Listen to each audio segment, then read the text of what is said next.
Hey, how you guys doing today? It's Billy, and I'm back. And today I got a story for you guys. But before I get to that story, I wanted to bring up the fact that on YouTube, you can make 3D videos now. And one of the options you have for watching the 3D videos is crossing your eyes. It's like splits it up into two images or whatever, and you cross your eyes until the images align, then it's in 3D. And this is just the dumbest thing I've ever seen. If you thought watching a 3D movie with colored glasses on gave you a headache, find one of these videos and watch it with your eyes crossed. It is just horrible. It is absolutely terrible. Like, you can't even make it to like 1 minute long video before your brain's just ready to pop out of your ears. It's so bad. So bad. And I got nothing against videos or anything in 3D movies or whatnot. It's just another tool that people can use to tell a story. And do their thing. But you have to cross your eyes to be able to do it. Time to reconsider what's going on there. But to the story, and this is a story that I haven't really told the whole story to anybody, and I don't really know if I'm even gonna have enough time. It's like a 7-minute long video. But it's a story of the first time I got arrested, and so I was probably, man, I must have been 13 or 14 years old. And I had this friend. His name was, his name is Steve. He's a good guy, good friend of mine. I don't hang out with him as much as I should. I gotta start hanging out with him more. He just lives kind of far away. And he has this brother, his older brother, who's just, well, he's over the top. We'll just call him over the top to be nice, in case he watches this somehow.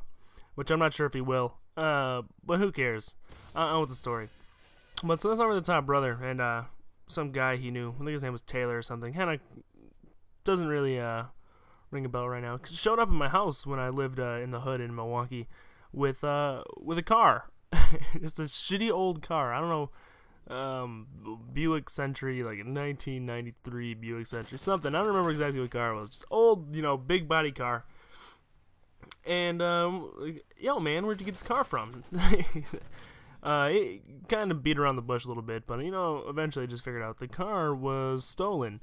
And I me being 13 and naive, didn't care. We hopped in the car, started driving around, having a good old time. We went wherever we want. We were just doing really dumb shit all the time, in this car for this whole day. We drove, downtown, which when you're 13, and I live pretty far away from there, it was kind of a big deal. We went down there and we ended up picking up a couple of girls who were much older than me at the time. They were probably 16 or 17 or something.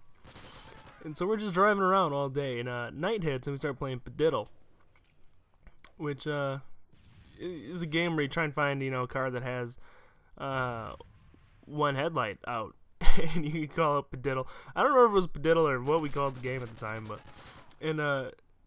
the last someone would call it out, and then everybody else had to say it real quickly after that, and the last person to say it had to remove an article of clothing.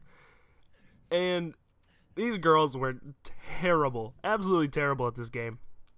And so within a matter of half an hour or so, they were both sitting in this car, just in their panties, like topless, and we're still driving around at this point in the middle of the city with two mostly naked girls sitting in this car, this stolen car.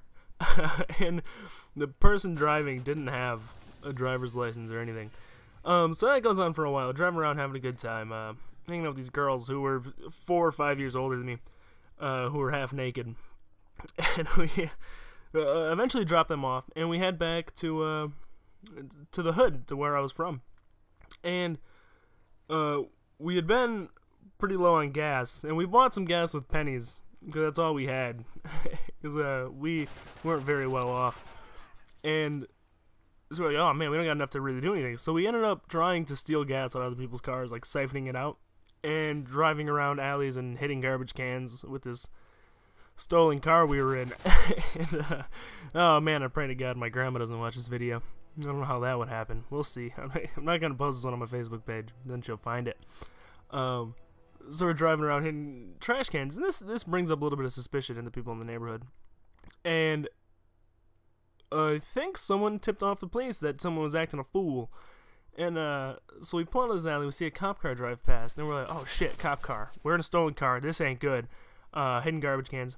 So when he drives past, we drive straight through into the next alley, and we see he busts a U-turn. We're like, shit, alright, we gotta get out of here. So we pull forward, and and just park. You just, whip out into some parking lot driveway thing and just park the car. And all of us make a break for it, except for Steve. When we parked the car, it was right next to a tree, and Steve couldn't open his door to get out, so he was stuck. But the rest of us we're booking it through this apartment complex. And we're going through this apartment complex, and, I knew the area, I'd been there a few times and whatnot, and we all stuck together like idiots. If we had split up or whatever, and, doubled back through the apartment complex and back into the smaller neighborhoods, we would have been fine, we'd have been alright. But we didn't do that. We all stuck together, and we came out of this apartment complex, turned left into a big parking lot. And when we do that, we have cops chasing us behind us, and we just see a wall of cars. There's probably 10, 12 squad cars at the end of this parking lot just waiting for us. So, the Tyler dude, he had a pipe on him. He ditches that in a bush. That's long gone, because we went back and tried to find it later on. But, so I'm like, whatever, I give up, right? I put my hands in the air, the guy's like, lay down on the ground, I lay down, throws the cuffs on me. I'm watching these other two, who just keep running, and the one guy, Randy, the older brother, just gets creamed by some cops, or they just tackle him, they just take him out. And they slap the cuffs on all of us, and they throw us, in the back of these squad cars, all four of us, for first off being in a stolen vehicle and then fleeing. And there I was in the back of a squad car at 13 years old, getting arrested, not knowing what was going to happen to me. But I'll finish this story tomorrow on my next video. If you liked the video, please leave a like, and I upload content daily, so feel free to subscribe. You guys have a good day. I will catch you guys tomorrow.